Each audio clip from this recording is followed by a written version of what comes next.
Salam jumpa. Tak puas membantai putra mahkota Pangeran Alit, 6.000 pendukung Pangeran Alit yang sebagian besar ulama, dibantai oleh Amangkurat. Kali ini, kita akan mengisahkan Sunan Amangkurat pertama, Raja keempat Mataram.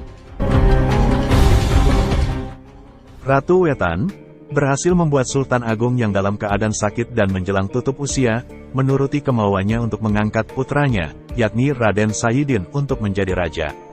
Maka, diangkatlah Raden Sayyidin menjadi Raja Mataram, dengan gelar Sampeyan Dalem, ingkang sinuhun Kanjeng Susuhunan Prabu Amangkurat, Senapati ing Ngalaga Abdurrahman Sayyidin Panatagama, Khalifatullah ingkang jumeneng kaping setunggal. Ratu Wetan berhasil menyingkirkan Ratu Kulon. Putra Ratu Kulonlah yang putranya memang diproyeksikan jadi raja, yakni Pangeran Alit atau Raden Mas Sahwaorat. Untuk diketahui, Sultan Agung mempunyai dua istri. Pertama, Ratu Mas Tinumpak, putri dari Sultan Cirebon Panembahan Ratu, disebut juga Ratu Kulon. Berputra Pangeran Alit. Kedua, Ratu Batang, putri Bupati Upasanta, disebut juga Ratu Wetan. Berputra Raden Sayyidin. Sebelumnya, Sultan Agung telah menunjuk Pangeran Alit menjadi putra mahkota, karena Ratu Kulon adalah istri utama, didukung alasan politis serta genealogi Raja Cirebon yang lebih tinggi dari Ratu Wetan. Ditambah lagi dengan keburukan sifat Raden Sayyidin, putra Ratu Wetan, yang telah dihukum oleh Sultan Agung karena membawa kabur salah satu istri Tumenggung Wiraguna. Maka, pengangkatan Raden Sayyidin sebagai Raja Mataram, dipertanyakan keabsahannya oleh sebagian besar kalangan Keraton Mataram. Upacara Sunan Amangkurat menjadi raja pun, dilaksanakan secara tertutup. Di lain pihak, Pangeran Alit berbesar hati jika dirinya tak menjadi raja. Namun, keikhlasan Pangeran Alit tidak dibalas semestinya. Setahun kemudian, Pangeran Alit tewas terbunuh dalam huru-hara di keraton, dituduh ingin memberontak. Amangkurat menyadari bahwa Pangeran Alit mempunyai pengaruh yang besar. Orang Mataram banyak yang mendukung dan bersimpati pada Pangeran Alit, dan tentu itu berbahaya bagi tahtanya. Setelah menghilangkan Pangeran Alit, Amangkurat kemudian menyusun rencana jahat. Dia mulai berhitung, siapa saja yang dianggapnya mbalelo, dan dicurigai mendukung Pangeran Alit. Amangkurat lalu menugaskan Pangeran Arya, Tumenggung Nata Airnawa, Tumenggung Suranata, dan Ngabehi Wirapatra. Amangkurat memerintahkan 4 orang kepercayaan itu untuk melakukan penyelidikan terhadap nama, keluarga, dan alamat para pemuka agama yang dicurigai, dan jangan seorang pun dari pemuka-pemuka agama dalam wilayah Mataram tersebut lolos dari target pembantaian. Bagi Amangkurat, rencana pembantaian ini adalah ide brilian untuk melenyapkan para pengkhianat dalam sekali libas. Setelah semua informasi yang dibutuhkan terkumpul, Amangkurat kembali memberi perintah agar 4 orang kepercayaannya itu bertindak sebaik-baiknya, dan membunuh semua target, baik laki-laki, wanita, dan anak-anak.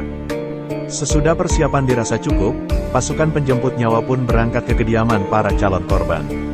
Sedangkan Amangkurat mengamankan diri dengan penjagaan ketat di dalam keraton, dengan penuh ketakutan, was-was dalam keputusannya.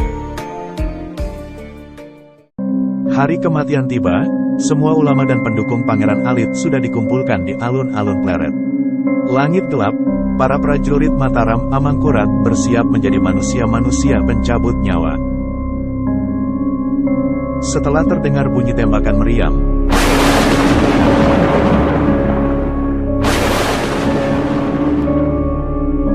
hanya dalam waktu kurang dari setengah jam, 5-6 ribu jiwa dibasmi dengan cara yang mengerikan.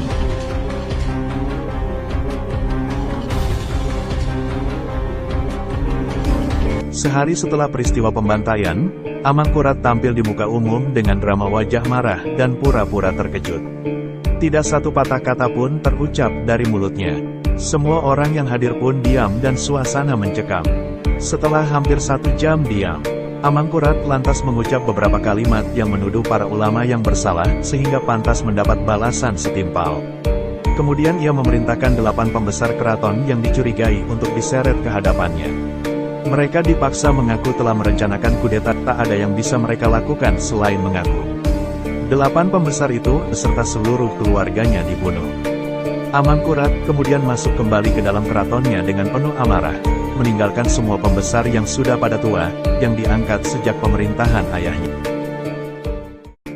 Masa pemerintahan Amangkurat penuh dengan rasa was-was, cemas dan takut tidak hanya buat pembesar istana tapi juga rakyat jelata. Berbeda dengan ayahnya Sultan Agung, yang tindakan politiknya adalah menaklukkan, menggertak, membujuk, dan bermanuver, sedangkan Amangkurat hanya menuntut dan membantai. Amangkurat mengesampingkan keseimbangan, semua harus terpusat dan sesuai dengan kepuasannya. Sepak terjang kezaliman Amangkurat akhirnya tamat. Raden dari Madura Trunojoyo mengantarkan Amangkurat untuk menutup kisahnya, dari Raja Bengis menjadi raja yang tidak gagah berani, lari dari keraton, wafat dalam keputusasaan. Demikianlah kisah tentang Sunan Amangkurat pertama. Sejarah ini mungkin pahit dikisahkan, tapi tetap harus diceritakan meski tidak sesuai selera. Raja Alim disembah, Raja Lalim disanggah. Semoga bermanfaat. Salam.